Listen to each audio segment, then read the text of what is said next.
Que a bênção do Deus Todo-Poderoso, do Eterno, esteja sobre a sua vida, sobre a sua família. Mais uma devocional, mais um dia onde nós estamos na presença de Deus com a palavra de Deus. Hoje vamos estudar, meditar no livro de Mateus, que nós temos lido, tá? E hoje é o capítulo 22. Eu quero que você preste muita atenção, porque tem algumas coisas aqui extremamente profundas. Esta parábola que Jesus conta do banquete de casamento, ela está registrada somente em Lucas, então nós ainda não a estudamos, porque falamos sobre Marcos, mas não chegamos ainda em Lucas. E é muito interessante, muito interessante. Jesus lhes falou novamente por parábolas, dizendo: o reino dos céus é como o rei, sempre colocando a semelhança, tá? O reino dos céus é semelhante a um grão de mostarda, é semelhante a uma mulher que coloca fermento na massa. A parábola, conforme eu já expliquei aqui, é uma história com fim educativo, didático. Então ele pega uma história e conta trazendo uma verdade espiritual dentro dessa história. Isso que é uma parábola.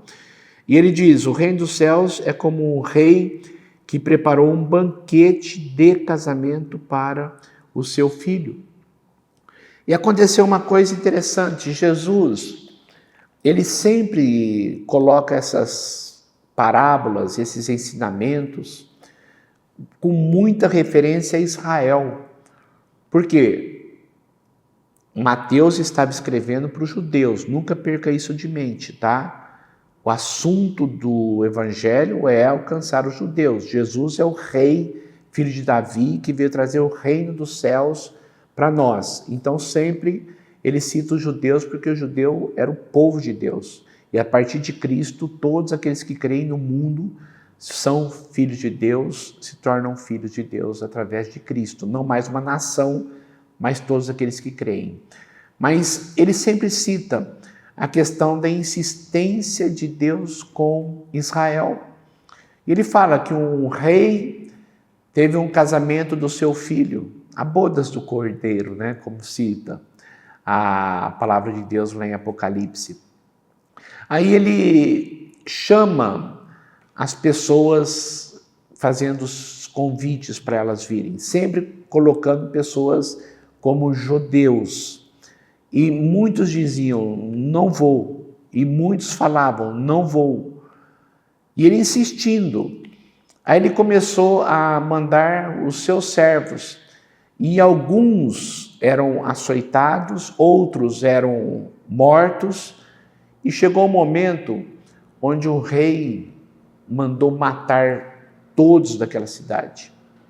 O juízo veio. E aí o rei disse o seguinte: o meu filho terá uma festa de casamento, então eu quero que vocês vão pelas ruas, vão pelos becos e convide todas as pessoas que quiserem ver. Olha que coisa linda. E muitos foram. E aconteceu que na festa tinha uma pessoa que não estava vestida adequadamente para a festa do rei ou do filho do rei. E aconteceu uma coisa interessante aqui, o versículo 12, ele perguntou: amigo, quando o rei entrou, vamos ler o 11, quando o rei entrou para ver os convidados que tinham sido chamados nas ruas, todos podiam vir, ou seja, agora está aberto para todos, não mais para os judeus, mas todo mundo está aberto o chamado para virem para a festa do cordeiro, para virem para o casamento do filho do rei. E quando entrou para ver os convidados, notou ali um homem que não estava usando veste nupcial, não estava vestido adequadamente. E lhe perguntou: amigo, como você entrou aqui sem veste nupcial? E o homem emudeceu. Então o rei disse aos que o serviam: amarrem-lhe as mãos e os pés e lancem-no para fora, nas trevas. Ali haverá choro e ranger de dentes. O que são essas vestes nupciais? É o mesmo termo que Apocalipse usa, as vestiduras que foram lavadas no sangue do Cordeiro, ou seja, são aquelas pessoas que aceitaram Jesus. Dizendo o seguinte, ele estava ali, mas ele não tinha sido lavado pelo sangue de Jesus. É isso que significa não estar com vestes nupciais. E esse texto aqui é muito profundo, viu? O 14. Se você quiser grifá-lo, eu acho que vale a pena. Porque muitos são chamados, mas poucos são escolhidos. Ou seja, o evangelho é para todos. Nós pregamos para todos. Mas aqueles que creem são os escolhidos. Então isso aqui é muito importante você entender e muito profundo. Para eu entrar no reino de Deus, eu tenho que ter a veste nupcial, ou seja, a minha veste lavada pelo sangue de Jesus. Eu tenho que ter arrependimento e fé em Jesus para poder participar do casamento do Cordeiro com a sua noiva, que é a igreja.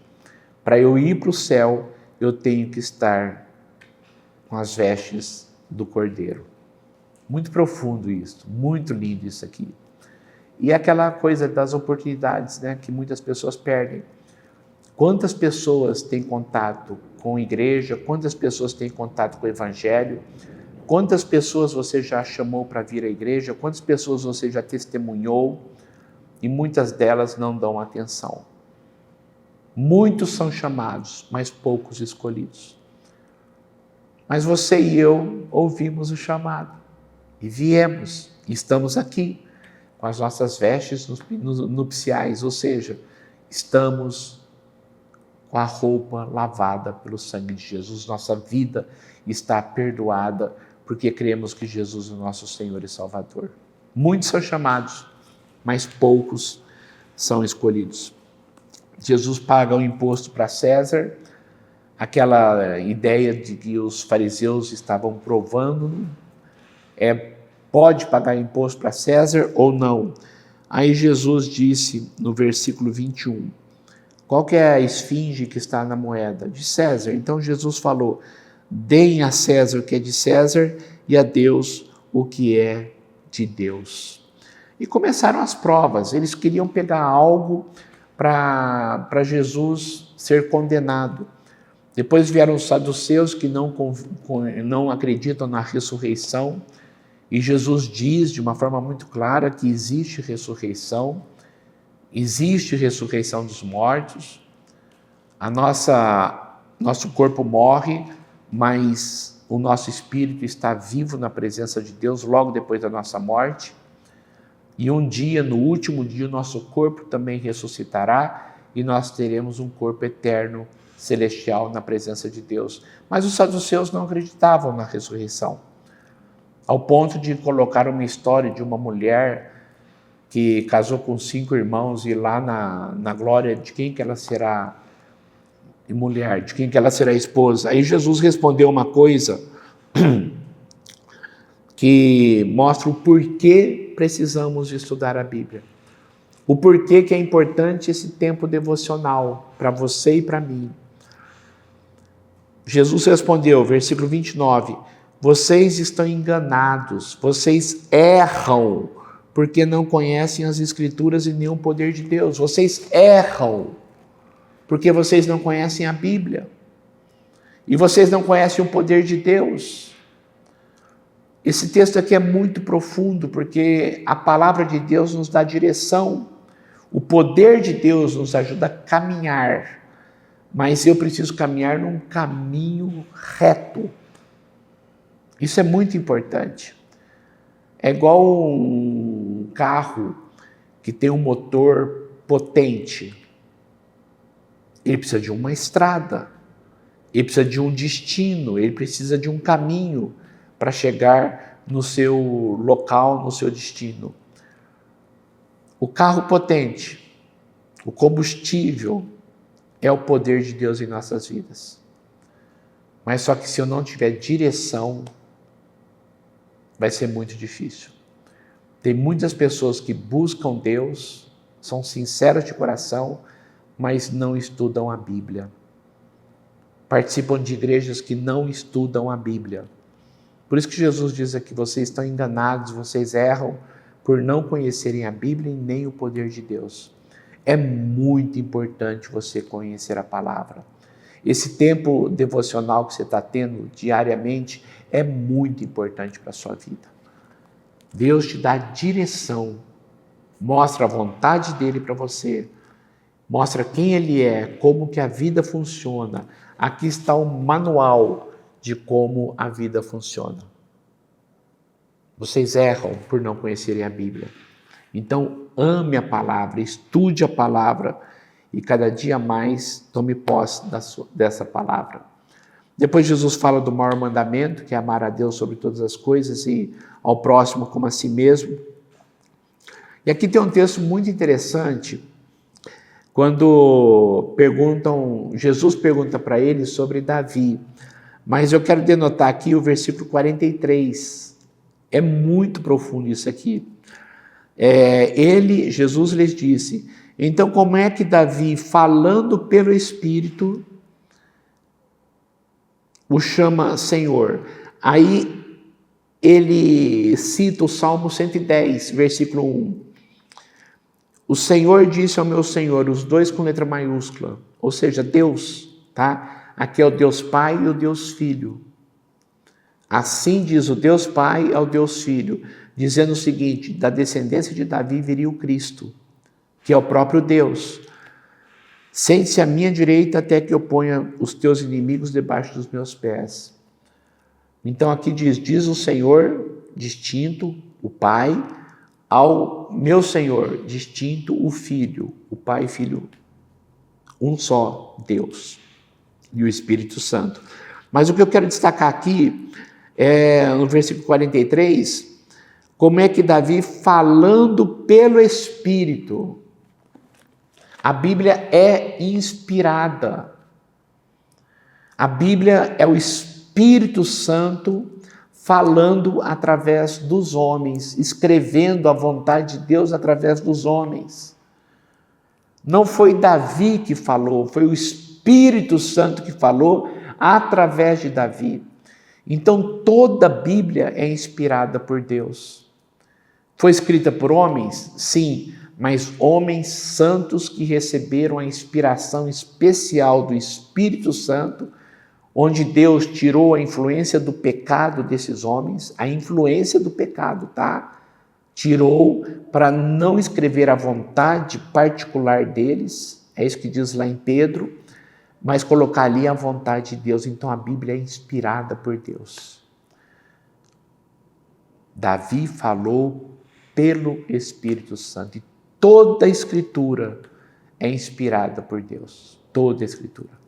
Então, quando você lê a Bíblia, você pode ter certeza, eu estou lendo a palavra de Deus. É por isso que eu e você precisamos estudá-la, para termos o norte e principalmente sabermos o que Deus deseja de mim, deseja de você. Ame a palavra, estude a palavra, busque conhecimento da palavra. O seu crescimento vai ser exponencial. Deus abençoe muito a sua vida, viu? Muito mesmo. Vamos orar. Pai, eu quero agradecer pela sua palavra. A sua palavra é lâmpada para os nossos pés, é luz para o nosso caminho. O Senhor nos consola através da tua palavra, o Senhor nos educa através da tua palavra, o Senhor nos repreende, nos admoesta, nos exorta através da tua palavra. Muito obrigado porque nós temos esse tempo precioso demais de buscar conhecimento na tua palavra. E muito obrigado, porque o mesmo Espírito Santo que inspirou os teus servos lá no passado para escreverem a Bíblia, é o mesmo Espírito que está aqui hoje conosco, para nos ajudar a compreendê-la, iluminando a nossa mente e o nosso coração, para entendermos a tua vontade para nós. Muito obrigado, em nome de Jesus. Amém e amém. Você é bem-aventurado. Você é muito feliz. Muito feliz. Porque esse desejo de participar dessas devocionais é o Espírito Santo que colocou em seu coração. E você se mostrando submisso a Deus, tem o obedecido e tem buscado. Deus vai honrar a sua vida. Muitas pessoas poderiam estar fazendo o que você está fazendo, mas não estão. Então, você é privilegiado. Continue firme, continue perseverante, porque Deus vai honrar a sua vida, já está honrando, e você vai crescer. Amanhã estaremos de volta. Mais uma devocional, mais um capítulo. Deus abençoe muito você e até amanhã, se Deus quiser.